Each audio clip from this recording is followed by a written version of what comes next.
어떤 게 조금 소위 말하는 빡센 자세가 될까요? 그래서 레플리카를 타는 친구들이 왜 이렇게 쏘고 다니느냐?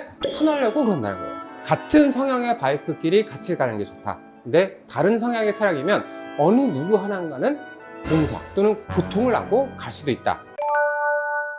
이번 시간에는 이런 교육을 좀 할 텐데요. 초보자가 꼭 좀 알고 운행을 했으면 하는 부분을 좀 설명드리도록 하겠습니다. 엔진의 이해예요. 내가 타는 차량이 어떤 엔진인지 그걸 이해를 해야 좀 더 재밌게 탈 수 있는데, 엔진을 자동차 엔진과 오토바이 엔진 두 가지로 나눌 수가 있을 것 같아요. 그러면 우선 자동차 엔진, 디젤이냐 가솔린이냐 이 차이에 따라서 얘를 쓸 수 있는 영역이 다르다는 거예요. 엔진을 쓴다고 했을 때 어디까지 쓸 수 있냐 라는 게 이제 레드존으로 구분이 돼요. 자, 그러면 디젤 엔진은 레드존이 어느 정도 있을까요? 보통이 기아 변속이 2, 3천 rpm에서 변속을 다 해버려요. 그러다 보니까 이 차를 충분하게 쓴다기보단 그냥 형식적으로 흘러가듯이 움직인다라는 거예요. 그러면 디젤 엔진은 어떻게 되냐? 보통 4,500에서 5,500 정도부터 레드존이 시작이 돼요. 가솔린 엔진은 어떻게 되냐?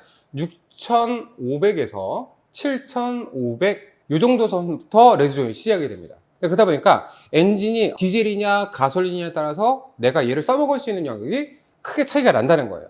그에 반해서 모터사이클, 이 오토바이는 가솔린을 쓰고 있어요. 그러면 얘는 레드존이 어디 있을까요? 보통 9,000에서 시작이 되는 경우가 많아요.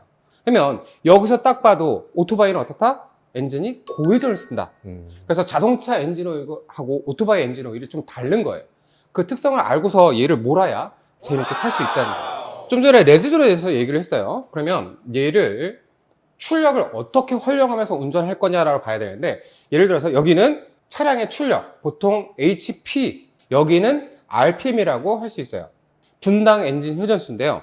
몇 RPM을 썼을 때 차의 출력이 어떻게 올라간다, 이런 걸 이해를 해야 돼요. 그럼 오토바이는 보통 레드존이 어디 시작한다고 했어요? 9,000 대 10,000 정도예요. 그러면 여기를 10,000이라고 가정하고 이 지점을 넘어서면 엔진의 출력은 급격히 떨어집니다. 그 앞에까지의 엔진을 써야 되는 거예요. 어떤 식으로 쓰냐? 엔진의 회전 영역이 쭉 X제곱 승의 그래프처럼 올라가요. 그러다가 레드존 가기 1000 정도 RPM, 예를 들어서 10,000이니까 9,000 RPM 정도가 최고를 찍어요. 그리고 다시 어떻게 된다? 출력이 떨어지는 이런 그래프를 가지고 있습니다. 내 차량이 어떤 건지, 어떤 회전을 쓸 건지를 봐야 되는데, 이 회전 영역이 왜 중요하냐면 요 영역대를 쓰면서 운전하는 스타일이 레이스 모드예요. 요 중간 영역대를 쓰는 것이 스포츠 모드예요. 그리고 여기 약간 하단부의 영역을 쓰는 것이 크루징하는 모드예요. 딱딱 나눠져서 몇 RPM은 무슨 모드 이런 것이 아니라 운전자가 활용하기에 따라서 영역을 어떻게 쓰느냐. 레이스 하는 선수는 그래서 한 요 정도 볼게요. 7,000, 8,000, 9,000에서 대부분이 RPM을 변형하면서 쓴다는 거고, 난 좀 빠르게 달리고 싶어, 로드에서 스포츠 주행하고 싶다, 그러면 요 영역대에서 활용해서 엔진을 회전하는 거예요. 그리고 아메리칸처럼 경치를 구경하고 여유롭게 달리고 싶다, 그럴 때는 요 영역대에서 RPM을 쓰면서 움직인다. 그러면 초보자분들이 도로를 달리면서 몇 RPM을 쓰냐, 이게 중요한 게 아니라는 거죠. 좀 더 여유 있게 내가 이 정도까지 쓰면서 변속을 한다, 문제가 없다는 거예요. 너무 높게 쓰지만 안 나치면 적당한 영역에서 RPM을 끌어올리고 변속하고 끌어올리고 변속을 해요. 근데 그런 개념이 아니라 그냥 차량의 출력만 고지고대로 쓰겠다 하면 레플리카가 1000cc 되는 게 1단에서 악셀을 풀로 당기잖아요. 레드존을 넘어가기 직전에 100km 가까이 나와요. 기아 한 단으로.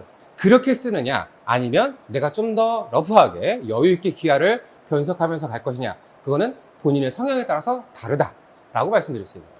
요게 이제 엔진을 이해를 할 수 있느냐 없느냐, 그 차이가 되는 거고, 엔진의 형식 또는 차의 스타일에 따라서 움직이는 영역이 좀 달라진다는 거예요. 보통 이제 오토바이 포지션을 얘기할 때 F 포지션이라고 얘기하는 게 있어요. 그 다음에 아메리칸 포지션이 있어요. 그리고 스포츠 바이크의 포지션이 있어요. 1H, 2S라고 하는데, 1H는 핸들을 얘기해요. 2S는 시트와 스텝, 이렇게 얘기를 해요. 요거를 세 점을 연결하게 되면 삼각형의 이런 형식이 나오는 게 F 포지션의 차량이에요. 아메리칸 포지션은 핸들, 시트, 스텝, 이런 형상이에요. 삼각형을 연결해 보면 어떻게 된다? 약간 들려있는 형상이에요. 그리고 스포츠 바이크 같은 경우는 핸들, 시트, 스텝, 약간 운전자가 앉아있을 때 앞으로 엎드리는 형상. 얘네들은 어떻게? 운전자의 머리가 있고 핸들을 잡고 이런 식으로. F 포지션은 어떻게 됐다? 어떤 게 조금 소위 말하는 빡센 자세가 될까요?